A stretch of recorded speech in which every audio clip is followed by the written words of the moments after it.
Thank you for joining this Forte webinar on careers in the investment management industry. As you probably know, Forte is a leading nonprofit focused on building the pipeline of women with successful careers in business.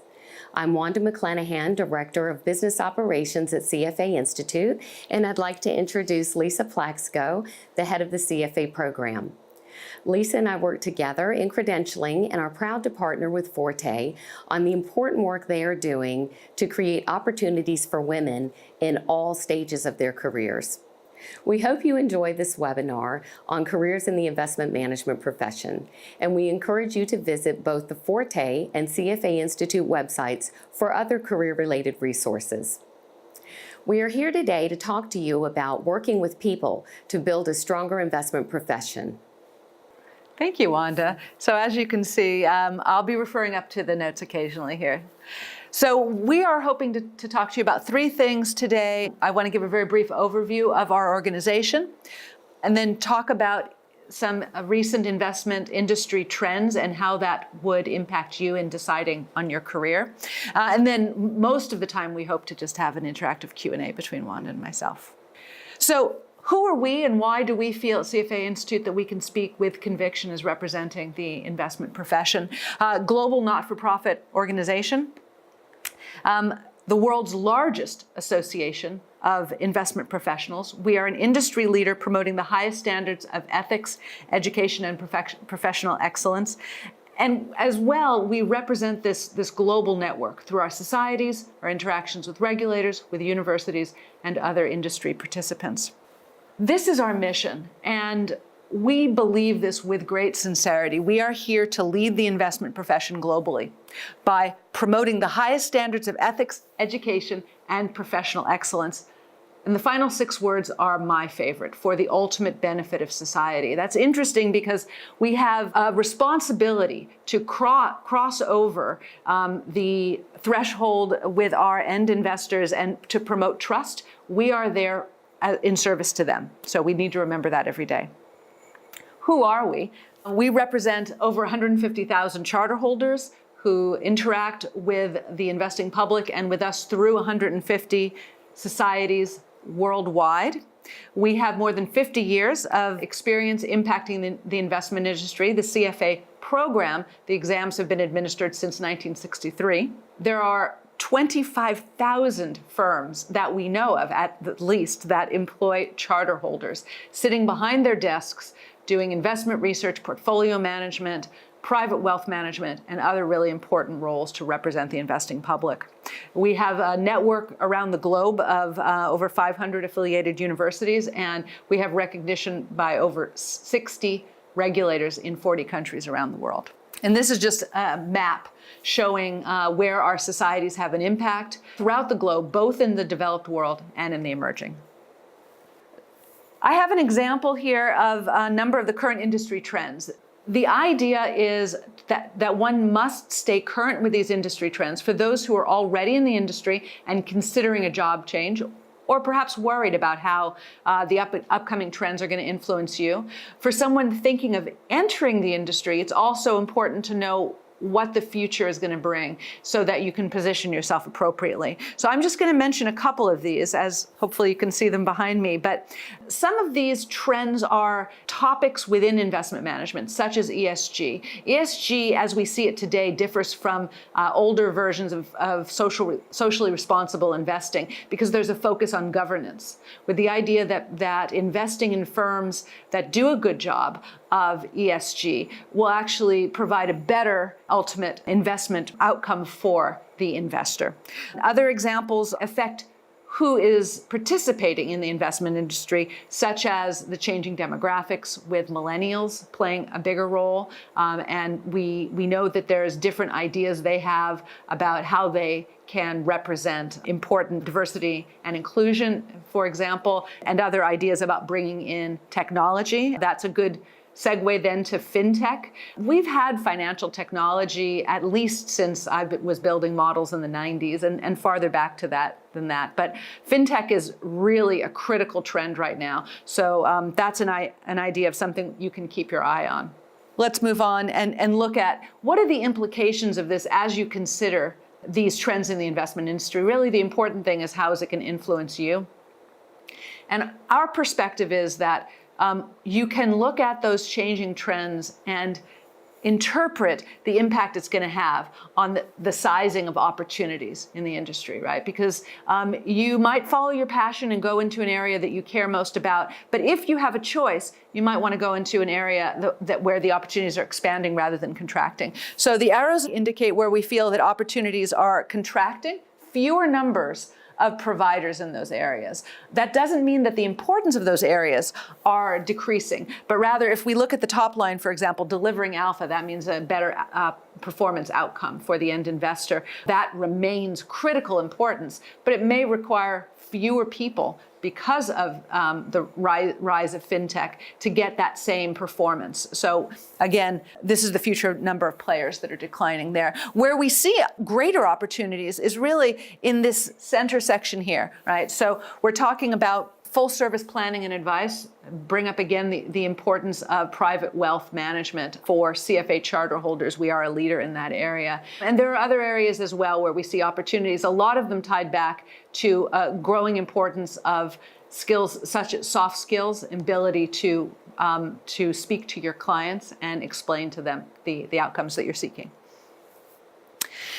There are two different approaches toward change that we see as being important right now. One we refer to as adaptive, and the other category would be destructive. And we don't mean that it's destructive to the industry. We mean that it's destructive from the perspective of number of job opportunities out there. So just something to keep your eye on.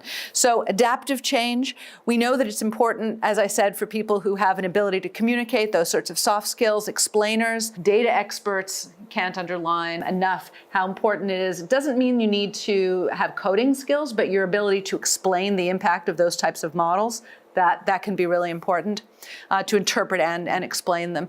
T-shaped skills, this is an interesting idea. We're using this term now where one has broad generalist knowledge, but adds to that the ability in one or more areas to be a specialist. And that's what will distinguish you from others when you're seeking a new position. On the destructive change side, we're looking at things that might be very positive for the industry, but it means that the opportunities to participate, there's fewer and fewer people in the more traditional roles there. So that's an area where if you want to enter into those areas, having those skills, like the ability to run models or interpret them, would be very desirable.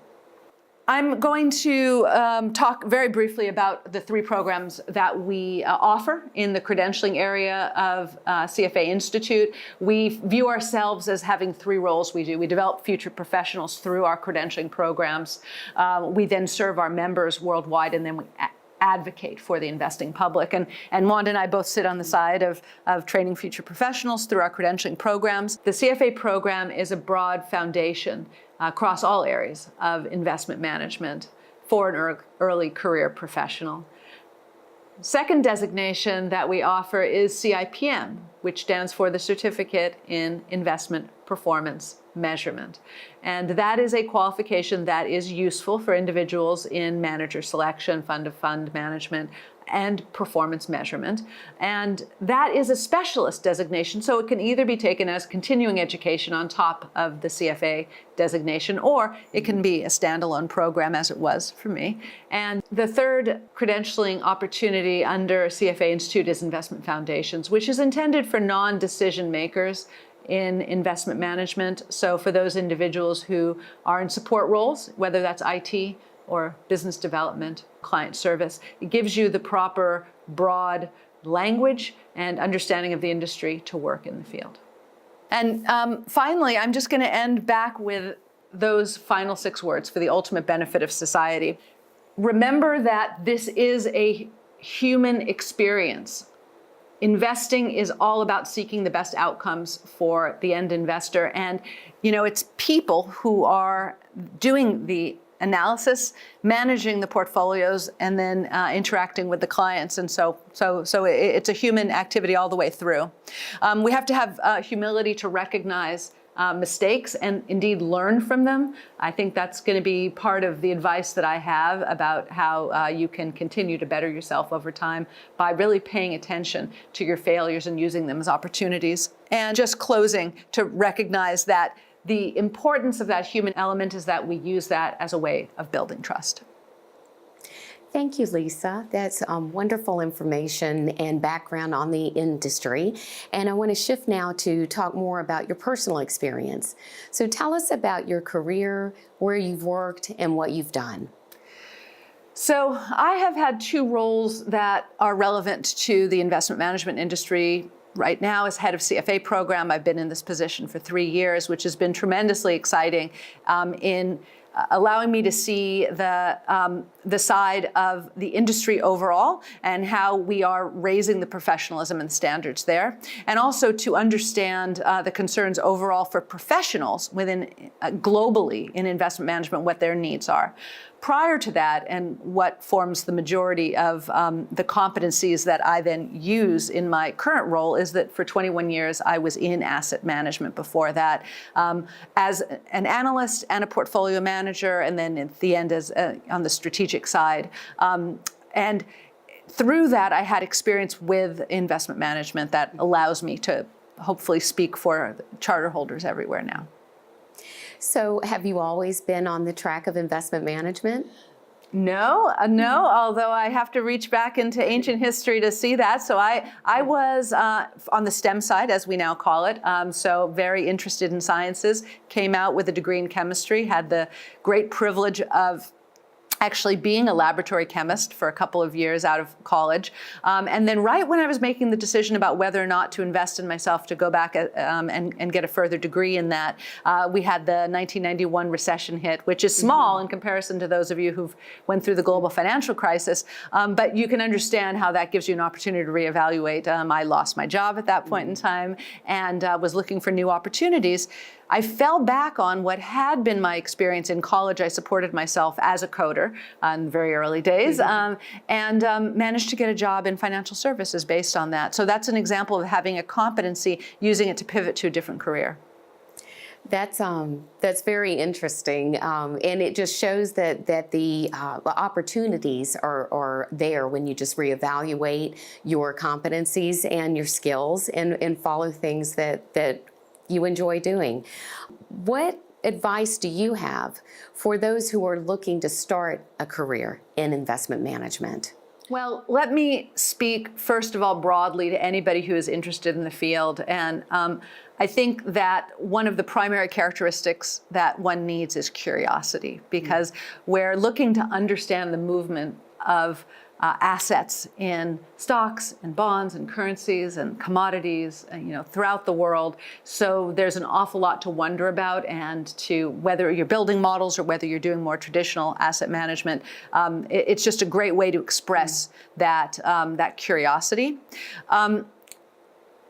For women specifically, I would give an added piece of advice, which is that while it's a male-dominated field, I actually find that it's a friendly field for women. I know that there's a massive growth, for example, amongst women in investment management in Asia. We have a very large contingent of our candidates are in Asia, and of those, it's about 50-50, or actually a little over 50% in some of the markets are women. So I would tell people to not be afraid as a woman, and that this industry can be welcoming to you.